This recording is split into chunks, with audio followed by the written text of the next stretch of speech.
विश्वकर्मा के।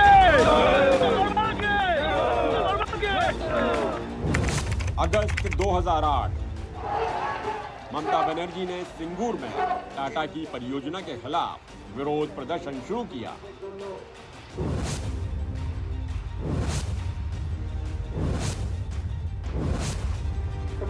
ये घटना गेम चेंजर साबित हुई।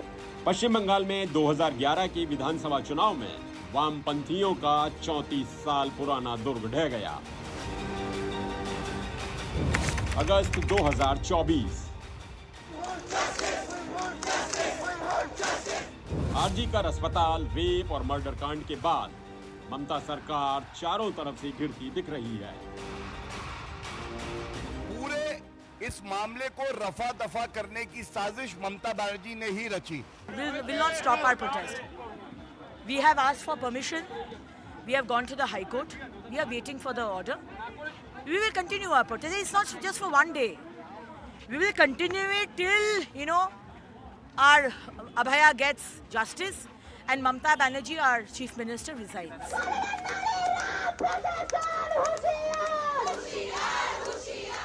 अगस्त 2008 में ममता बनर्जी के प्रदर्शन से बंगाल हिल गया था।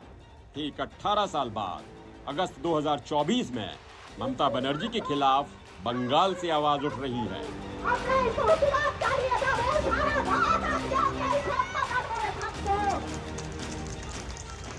क्या ममता सरकार के खिलाफ सिंगूर साबित होगा आरजीकर अस्पताल का रेप और मर्डर कांड?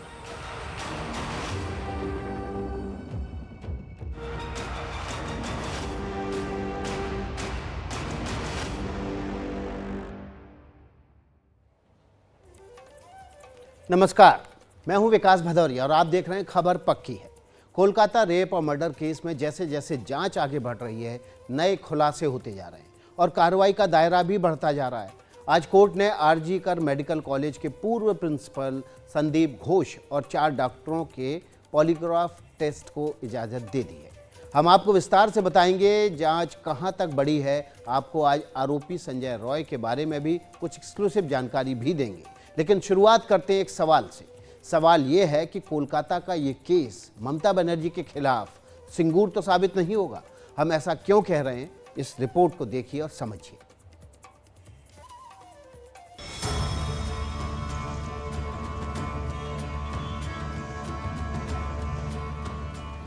आखिर हम क्यों कह रहे हैं कि कोलकाता में एक डॉक्टर के साथ हुई बर्बरता ममता बनर्जी सरकार के खिलाफ सिंगूर साबित होगी? पश्चिम बंगाल सरकार को सुप्रीम कोर्ट से फटकार मिल रही है। ममता सरकार को बंगाल से दिल्ली तक विपक्ष लगातार घेर रहा है। राज्यपाल भी अपनी ही सरकार को कटघरे में खड़ा कर रहे हैं और ममता सरकार के खिलाफ आम लोग भी सड़कों पर उतर आए हैं। आइए अब एक एक करके इन सारे पॉइंट्स पर बात करते हैं। सबसे पहले आपको बताते हैं कि देश की सबसे बड़ी अदालत में कैसे एक के बाद एक पश्चिम बंगाल की सरकार पर सवालों की बौछार कर दी। गुरुवार को सुप्रीम कोर्ट ने आरजीकर मेडिकल कॉलेज की घटना को लेकर कड़ी टिप्पणी की। कोर्ट ने कहा कि सुबह 10:10 पर इस बात की जीडी यानी जनरल डायरी में एंट्री है कि एक लड़की बेहोश हालत में मिली है। मेडिकल बोर्ड ने कहा कि गला घोटने की वजह से हत्या हुई। इसका एक कारण सेक्सुअल असॉल्ट भी हो सकता है, लेकिन पुलिस ने 6 और 7 बजे के बीच पोस्टमार्टम करवा दिया। डॉक्टर का अंतिम संस्कार भी हो गया और इन सब के बाद पुलिस ने रात को 11:45 पर एफआईआर दर्ज की। कोर्ट ने सवाल उठाया कि सबसे पहले एफआईआर दर्ज क्यों नहीं की गई। कोलकाता रेप मर्डर केस में कोलकाता पुलिस की भूमिका को लेकर कई बड़े सवाल खड़े हो रहे हैं। गुरुवार को सुप्रीम कोर्ट में इस मर्डर केस पर लंबी सुनवाई के दौरान कोलकाता पुलिस की भूमिका को लेकर कई बड़े सवाल खड़े हुए। सबसे अहम सवाल ये कि इस मामले में जब पुलिस को 10 बजे के आसपास ट्रेनी डॉक्टर के डेथ की जानकारी दी गई थी, तो इस मामले में एफआईआर 14 घंटे के बाद रात 11:30 बजे के आसपास क्यों दर्ज किया गया?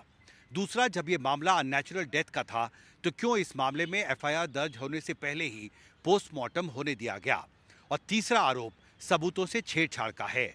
जिस सेमिनार हॉल में ट्रेनी डॉक्टर की रेप और हत्या की गई, वहां पर जो मेन रूम था उसे पुलिस ने सही समय पर क्यों नहीं सील किया, क्योंकि अब सीबीआई का आरोप है कि वहां पर सबूतों से छेड़छाड़ हुई है। सुप्रीम कोर्ट में पश्चिम बंगाल सरकार के वकील कपिल सिब्बल ने कहा कि अननेचुरल डेथ के मामले में दिशा निर्देशों का पालन किया गया, लेकिन चीफ जस्टिस ने ये कहते हुए ऐतराज जताया कि रात को 11:30 बजे एफआईआर दर्ज करना जस्टिफाई नहीं किया जा सकता, क्योंकि बॉडी सुबह 9:30 बजे ही मिल गई थी। चीफ जस्टिस ने जो बातें पूछी उससे पश्चिम बंगाल सरकार की साख पर सीधे सवाल उठते हैं। पहला सवाल, एफआईआर दर्ज करने में 14 घंटे की देरी का कारण क्या है? दूसरा सवाल, कॉलेज के प्रिंसिपल खुद एफआईआर के लिए आगे क्यों नहीं आए? तीसरा सवाल, क्या किसी को बचाने की कोशिश की जा रही है? और चौथा सवाल, प्रिंसिपल ने इस्तीफा दिया और उन्हें दूसरा कॉलेज दे दिया गया, ऐसा क्यों और कैसे हुआ?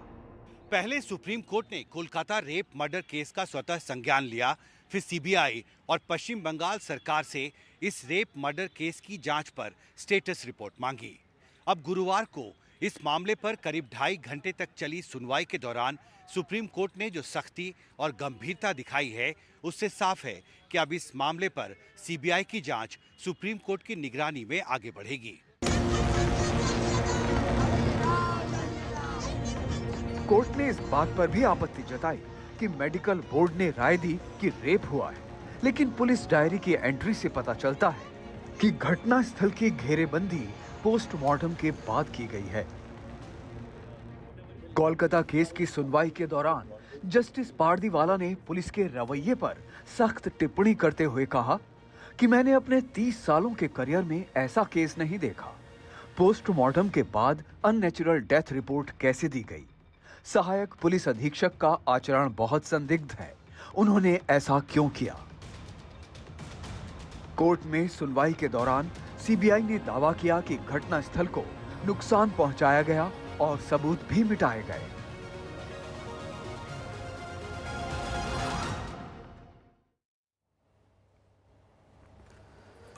अब हम आपको ममता बनर्जी की एक चिट्ठी दिखाते हैं जो कि उन्होंने प्रधानमंत्री नरेंद्र मोदी को लिखी है। आपको इस चिट्ठी के पूरे अंश भी पढ़वाएंगे और आपको बताएंगे कि इसमें क्या क्या ममता बनर्जी ने लिखा है। और ये बताना बहुत ज़रूरी है कि इस पूरी चिट्ठी में कोलकाता के रेप और मर्डर केस का जिक्र तक नहीं किया है ममता बनर्जी ने। वो ममता बनर्जी जो राज्य की मुख्यमंत्री भी हैं, वो ममता बनर्जी जो राज्य की गृह मंत्री भी हैं, लॉ एंड ऑर्डर उनकी जिम्मेदारी है, और वो ममता बनर्जी जो राज्य की स्वास्थ्य मंत्री भी हैं और एक मेडिकल कॉलेज में एक डॉक्टर के साथ घटना हुई है, वो ममता बनर्जी चिट्ठी लिख रही हैं। और इस चिट्ठी में क्या लिख रही हैं वो हम आपको दिखाते हैं इस बड़ी सी स्क्रीन पे। उस चिट्ठी में उन्होंने कोलकाता के रेप मर्डर केस का जो एक डॉक्टर के साथ हुआ कहीं जिक्र नहीं किया है। उन्होंने लिखा है, मैं आपके ध्यान में लाना चाहती हूँ कि देश भर में बलात्कार के मामले लगातार बढ़ रहे हैं। पूरे देश के मामलों का जिक्र यहाँ पर कर रही हैं। उपलब्ध आंकड़ों के अनुसार कई मामलों में बलात्कार के साथ हत्या भी की जाती है। इसके आगे ममता बनर्जी लिखती हैं, ये भयावह है कि देश भर में प्रतिदिन लगभग 90 बलात्कार के मामले होते हैं। और आगे ममता बनर्जी इस चिट्ठी में लिखती हैं, इससे समाज और राष्ट्र का विश्वास और विवेक लगातार डगमगाता है।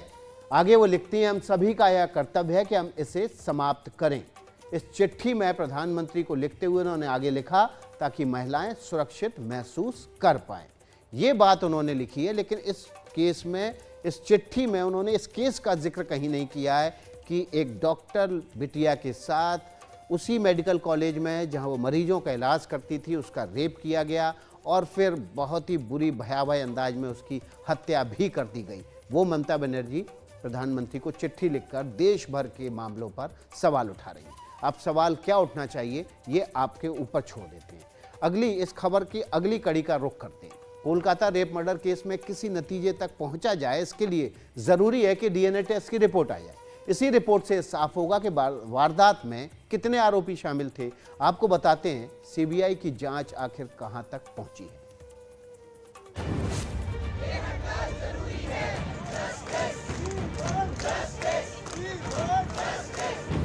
कोलकाता कांड के आरोपी संजय रॉय के बारे में कई चौंकाने वाले खुलासे हुए हैं।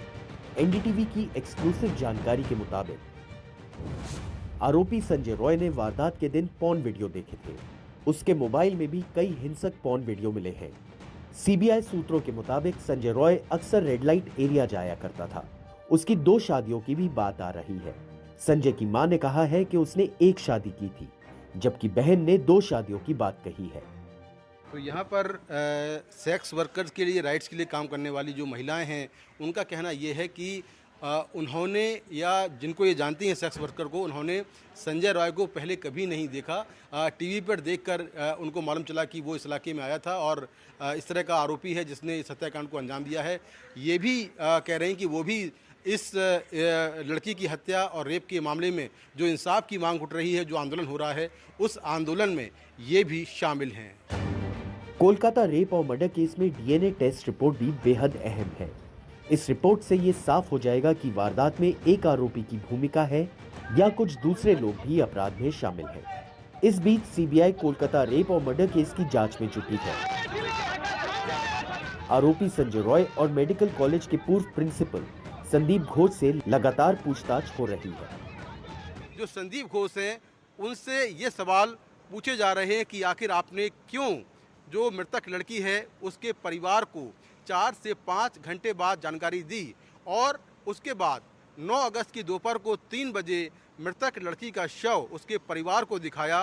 तब पता चला उसके परिवार को कि उसकी हत्या हुई है, क्योंकि उसके शरीर पर चोट के कई निशान थे। यहाँ तक कि इस घटना के बाद संदीप घोष ने पुलिस को जानकारी देने से पहले एक मीटिंग की, और मीटिंग में क्या कुछ हुआ इसको लेकर भी सीबीआई पूछताछ कर रही है।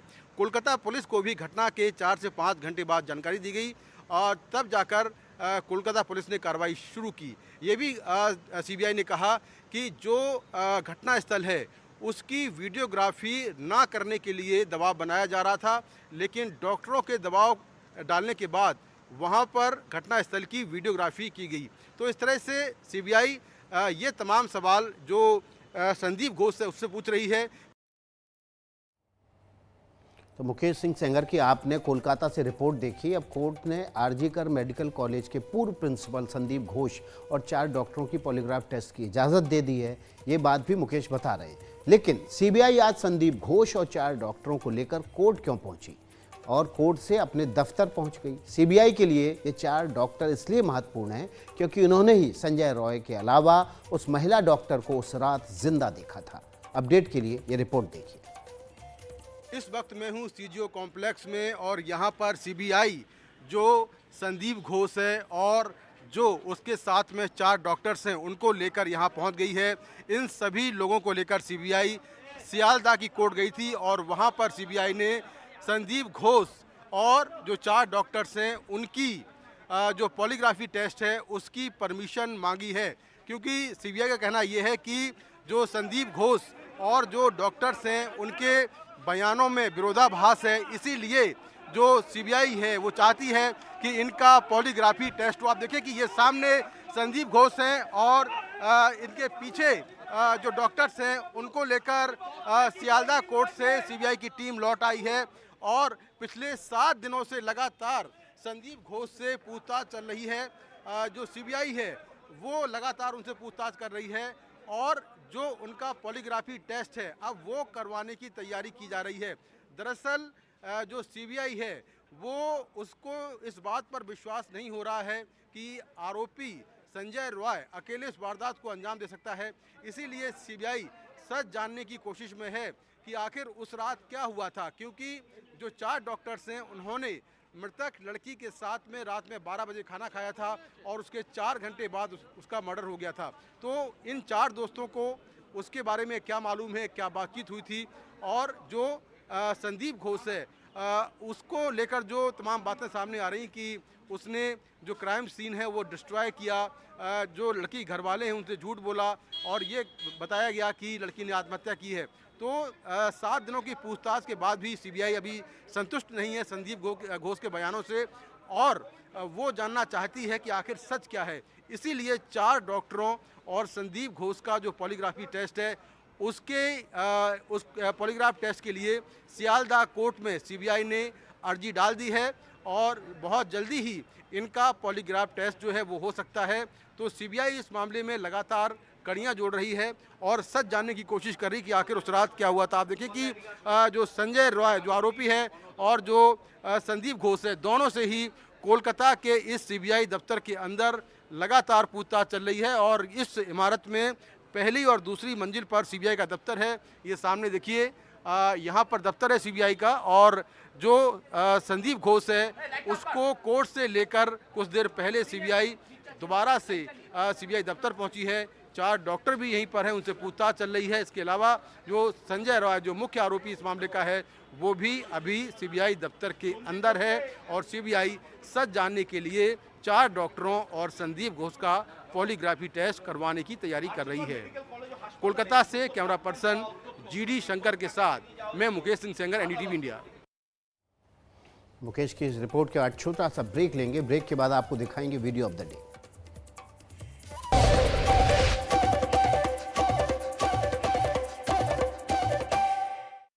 खबर पक्की में ब्रेक के बाद आपका स्वागत है। वक्त है Motorola video of the day का।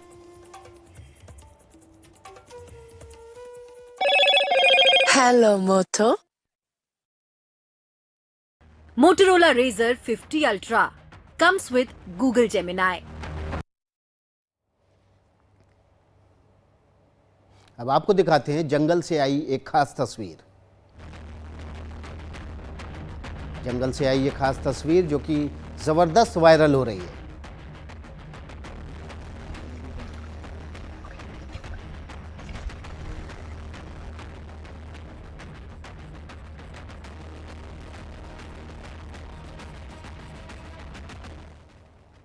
खबर पक्की में मेरे साथ इतना ही। आगे खबरों का सिलसिला और इसी खबर को आगे बढ़ाएंगे मेरे सहयोगी अखिलेश शर्मा।